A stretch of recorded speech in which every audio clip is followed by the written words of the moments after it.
What's going on, everybody, and welcome to another Read Aloud by Coach T. Today I'll be reading A Delicious Duo, The Story of Ratatouille by Pixar.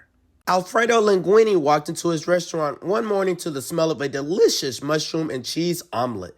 He entered the kitchen to find his friend Remy cooking up a wonderful breakfast for the two of them. What a great surprise! This looks really good, Linguini said. As they ate, Remy noticed his friend was quieter than usual. This surprise reminded me that today is Colette's birthday, Linguini said with a sigh, and I have no idea what to get her. Maybe some flowers, or a hat, or... Remy thought they could make Colette a nice meal for her birthday, so he picked up his favorite cookbook. Hey, Linguini said, seeing the book, this gives me an idea. I can cook her something. I bet she'd love that. Remy sighed with relief. Glad Linguini had figured out the same perfect birthday plan. Linguini landed on a recipe he thought even he could cook, scoglio, a seafood pasta. Remy nodded and began running around the kitchen collecting the ingredients they'd need. Whatever he didn't find, Linguini wrote on a list to take to the supermarket. Linguini also added a note to get flowers. Remy thought that idea was pretty good too. Once Linguini had the final list, he headed for the door. Thanks for your help, little chef. Remy jumped on his ladder, ready to join Linguini. I really appreciate all your help, Linguini said. But since this is a special gift from me to Colette, I think I want to do this on my own.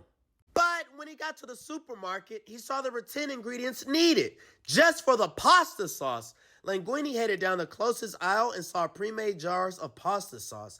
He knew Remy would never approve, but with so little time, he decided to grab a sauce and move on. Next on the list were some vegetables.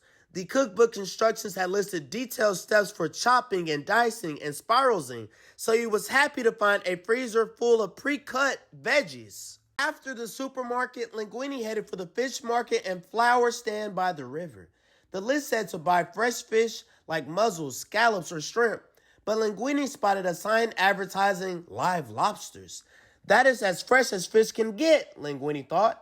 He bought the largest lobster at the fish market, quickly grabbed a bouquet of flowers, and was on his way. When Linguini returned to the restaurant, Remy was shocked to see that he hardly followed the list at all. But Remy knew that a good chef could make a great meal out of any ingredients, so he hopped up on the counter and began to revise the dinner plan. Whoa, what are you doing? Linguini asked.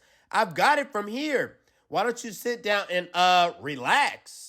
Half an hour into cooking, Linguini was a little surprised everything was going so smoothly, until he turned around to see Remy testing the sauce. Little chef, Linguini exclaimed, I know you're just trying to help, but I really want to do this by myself, you know. I just want to try. Remy understood. Linguini was trying to do something from the heart, and Remy wanted to let his friend do just that. With Remy gone, Linguini tried his best to pay extra close attention to what he was doing, but things quickly fell apart. Just when Linguini thought the situation could get any worse, the sauce exploded all over the kitchen. Whoa! Linguini sank to the floor and called for his friend. Little chef! Remy ran into the kitchen and sat down next to Linguini. I'm sorry, pal, Linguini said. I wanted this gift to be from me to her, but I think we'll create something even more special together. Would you help me finish cooking? Colette deserves a great meal on her birthday, and I know with your help, I can make one. Remy got up and began running around the kitchen. Then he started flipping through the cookbook, searching for a different recipe. Eventually, Remy found something they could make together using what Linguini had left from the store and what Remy had in the restaurant. Remy hopped on Linguini's head to get to work. Just as they finished cooking, Colette arrived. Linguini led her to a table. Linguini by Linguini and little chef, he announced. This food smells amazing, she exclaimed, smiling. How'd you know this was my favorite pasta? And flowers, too? Linguini and Remy shared a knowing look.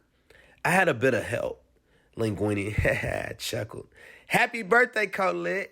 The end.